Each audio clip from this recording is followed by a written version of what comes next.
Assalamualaikum warahmatullahi wabarakatuh. Waalaikumsalam warahmatullahi wabarakatuh. Selamat pagi semuanya. Pagi, Bu. Apa kabar? Baik, Bu.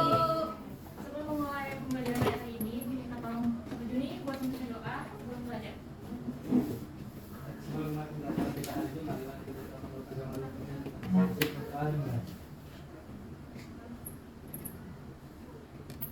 Doa selesai. Minggu lalu kalian sudah belajar mengenai sistem pembayaran. Nah, sistem pembayaran merupakan suatu mekanisme yang mengatur tentang pengiriman uang untuk transaksi keuangan.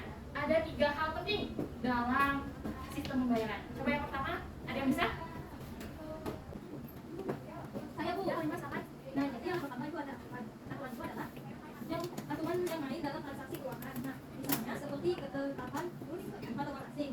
Terus yang kedua itu ada bank, lembaga. Nah, jadi yang itu ada bank, lembaga keuangan bank, dan pihak lain yang terkait dalam transfer uang. Nah, yang ketiga itu ada mekanisme. Itu adalah cara memindahkan uang tersebut bisa dilakukan contohnya seperti transfer ATM, mobile banking, dan atau uang tunai. Oke, baik. Terima kasih, Halimah. Coba ulangi, Tika. Apa tadi yang disampaikan, Halimah? Ada 3 hal penting. Ada itu aturan yang main dalam transaksi keuangan, misalnya seperti ketetapan kurs rumah orang asing, terus lembaga yaitu bank, lembaga keuangan bank dan pihak lain yang terkait dengan transfer uang. Lalu yang ketiga itu ada mekanisme, yaitu cara pemindahan uang tersebut bisa dilakukan dengan seperti transfer ATM, mobile banking atau uang tunai. Berarti kalian masih ingat tentang sistem pembayaran. Kemudian hari ini kita lanjut mengenai alat pembayaran. Coba bacakan Dayah mengenai tujuan pembelajaran kita hari ini.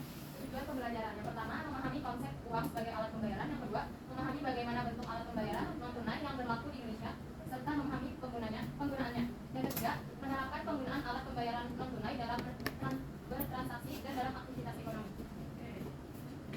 Nah, jadi alat pembayaran secara garis besar itu terbagi menjadi 2, yaitu alat pembayaran tunai dan alat pembayaran non tunai. Siapa yang membacakan tentang alat pembayaran tunai? Coba aku ya. Alat pembayaran tunai. Alat pembayaran tunai adalah salah satu metode transaksi keuangan yang dilakukan secara langsung. Pembayaran tunai hanya dapat dilakukan dengan menggunakan uang. Denda ini sudah disepakati dan diterima oleh masyarakat umum sebagai alat pembayaran yang sah. Baik, terima kasih Amalia. Jadi alat pembayaran tunai itu merupakan alat pembayaran yang langsung menggunakan uang untuk membayar jasa atau barang yang kita beli. Jadi di sini alat pembayaran itu uang. Kemudian uang itu telah disepakati dan diterima oleh masyarakat. Kemudian sebagai alat pembayaran yang sah. Sampai sini ada yang mau ditanyakan dulu? Tidak ada, Bu. Kemudian sejarah uang. Yang pertama ada sistem barter. Kalian pasti tidak asing kan dengan kata barter? Ya, Bu. Kalau dengan kata barter, apa yang terlintas di pikiran kalian? Tukar barang dan sekali lengkap. Jadi sistem barter itu adalah sistem tukar-menukar menggunakan barang. Kemudian ada uang komunitas. Apa itu uang komunitas? Ada yang tahu? Ya, contohnya itu uang logam. Jadi uang komoditas itu merupakan uang yang memiliki nilai intrinsikik, artinya tetap mempunyai nilai walaupun tidak digunakan sebagai uang. Nah, contohnya di sini ada emas. Terus kata bapak tadi ada apa? Ada logam, gandum juga bisa, garam juga bisa. Kemudian ada uang. Nah, uang ini ada uang kertas, kemudian ada uang logam, dan sekarang juga ada uang elektronik dan sebagainya. Kemudian fungsi uang terbagi menjadi 2. Coba yang pertama bacakan Juni. Fungsi uang pertama itu fungsi asli.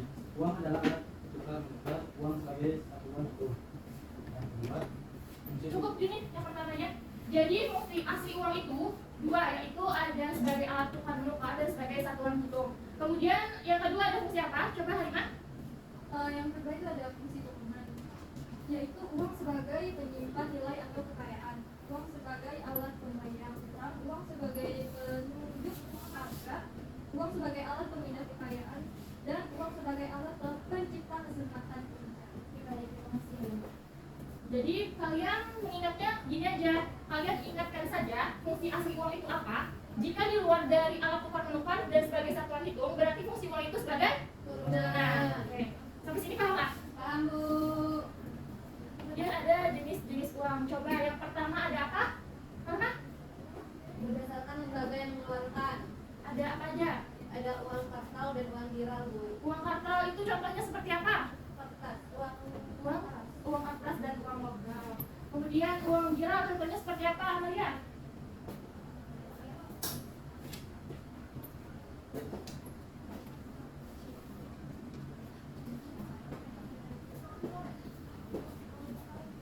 Surat berharga Surat berharga. Kemudian apa lagi? itu kartu ATM. Kartu ATM ya. Kemudian yang kedua ada apa? Coba bacakan. Daya. Berdasarkan nilai, uang dapat dibedakan menjadi dua, yaitu full body money dan token money. Ada full body money dan token money. Apa yang membedakan kedua jenis ini? Ada yang tahu?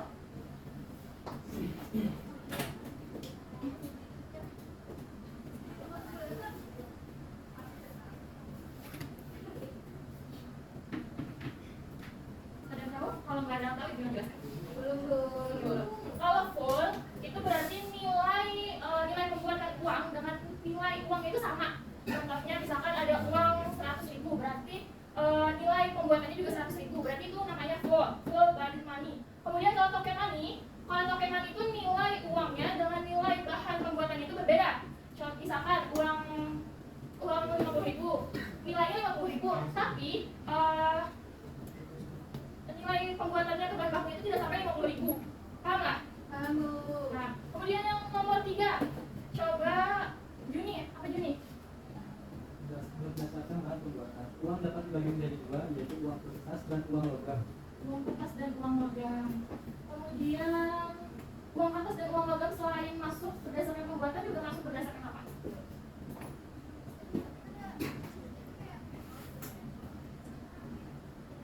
Ada yang tahu? Ya, bagus banget, terima kasih. Jadi uang kertas dan uang logam juga masuk ke dalam jenis uang berdasarkan lembaga. Masuknya itu di bagian uang kartal. Oke, baik. Sampai sini paham? Sekarang yang nomor 4, coba bacakan Tika. Berdasarkan kawasan, uang dapat dibagi menjadi tiga, yaitu uang lokal, uang regional, dan uang internasional. Uang lokal contohnya seperti apa? Ada yang bisa jawab? Iya, Bu. Rupiah untuk Indonesia. Kalau uang regional, contohnya seperti apa? Ringgit. Itu masih masuk lokal. Di Cina. Euro, Ya benar, Tika. Euro. Euro itu digunakan di beberapa negara di Eropa. Kemudian ada uang internasional, contohnya apa? Dolar. Nah, bagus. Sampai sini ada yang mau ditanyakan dulu? Tidak, Bu. Unsur pengamanan uang ada 3, apa saja 5? Yang pertama itu ada toko atau over. Yang kedua itu ada semi tertutup, semi over. Dan yang ketiga yaitu tertutup. Oke. Yang pertama ada terbuka atau over. Coba bacakan Amalia. Terbuka atau over adalah unsur pengamanan yang dapat dideteksi tanpa bantuan alat panca indera. Unsur pengamanan ini diperuntukkan bagi masyarakat biasanya agar dapat dengan mudah mengenali keaslian uang rupiah dengan cara 3 dimensi. Dilihat diraba di bawah. Jadi kalau terbuka itu kalian mengingatnya di 3D, dilihat, diraba, dan diterawang. Oke. Ada yang mau ditanyakan dulu? Tidak, Bu. Oke, tidak. Semi tertutup, coba bacakan saya. Semi tertutup atau semi cover. Semi tertutup atau semi cover adalah unsur pengaman yang dapat dideteksi dengan menggunakan alat bantu yang sederhana seperti kaca pembesar dan lampu ultraviolet. Oke, kalau semi tertutup itu harus menggunakan alat bantu.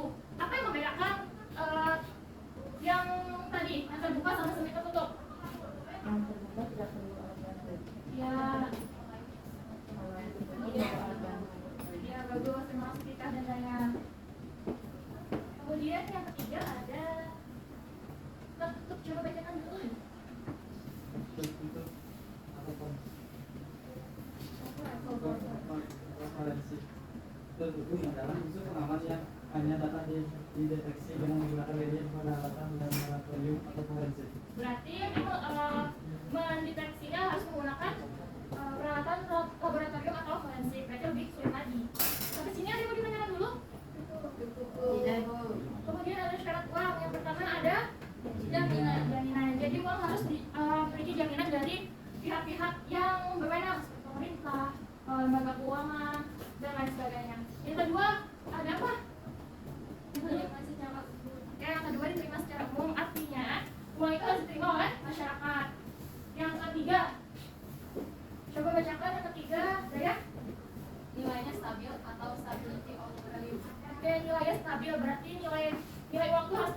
stabil, tidak boleh mudah berubah. Kemudian yang keempat, mudah disimpan. Artinya ini contohnya kalau uang itu tidak berat dan tidak besar, jadi kita mudah menyimpannya. Kemudian yang kelima, itu mudah dibawa, artinya tidak sulit untuk dipindah-pindahkan. Yang ke berapa dulu? Yang keenam, coba lagi bang, apa itu yang keenam? Tidak mudah rusak. Tidak mudah rusak, artinya bahan pembuatannya itu terbuat dari bahan yang tidak mudah rusak. Seperti misalkan kena air tuh tidak langsung sobek, atau misalkan kalau terbakar itu tidak langsung meleleh dan sebagainya. Kemudian yang terakhir itu mudah dibagi. Sampai sini dulu ada yang mau ditanyakan? Ada. Oke, kita masuk ke materi alat pembayaran non tunai. Coba Karna. Alat pembayaran non tunai adalah metode pembayaran yang tidak melibatkan uang fisik. Jadi jenis alat pembayaran non tunai yang telah diatur dalam hukum dan dikenakan praktik perbankan di Indonesia, yaitu berbasiskan warkat dan berbasis elektronik. Oke. Kemudian, nah ini adalah contoh dari alat pembayaran non tunai. Nah, ada yang tahu ini apa? No, bukan kwitansi. Ini antara cek atau giro? Giro, Giro. Ini? cek, Kalau yang ini? nota, Nota apa? finansi, nota debit, Nota debit. Ini? Qris. QRIS, Kris. Ini Himani, Kalau yang ini? nota kredit, ATM. Oke. Sampai sini dulu ada yang mau ditanyakan? Tidak bu, Kalau tidak ada, kita bagi kelompok ya.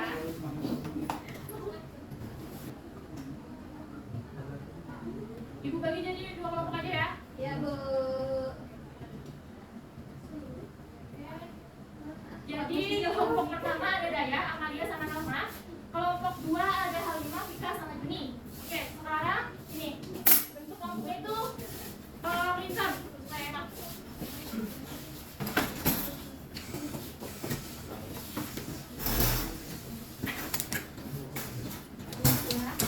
Jadi ibu kasih nama kelompok 1 itu namanya kelompok tunai. Kelompok 2 itu namanya kelompok kredit. Paham? Apa? Baikkan dulu.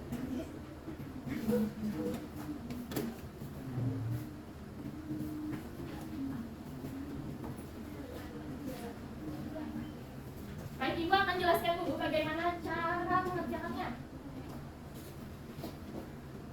Jadi kalian tulis dulu di bagian sini.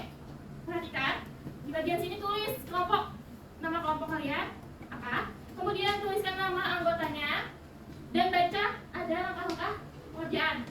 Dan perhatikan di bagian belakang di akhir. Nah, ada yang berwarna merah.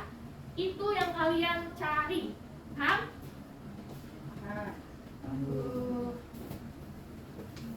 Kelompok tunai paham? Oke. Waktu pengerjaan 5 menit. Dimulai dari sekarang.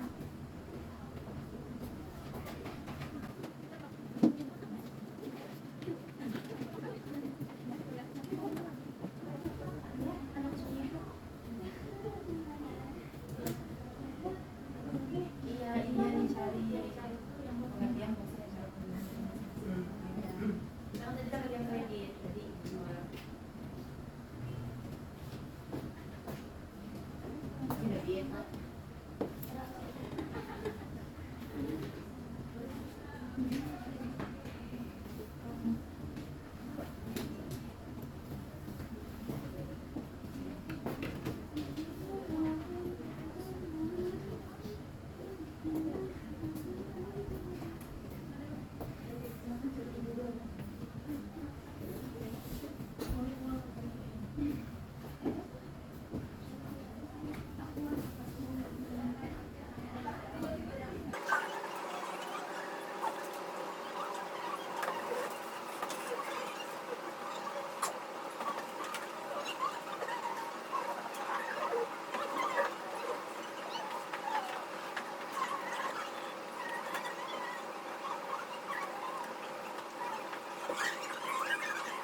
Punya kan merupakan tentang apa ini?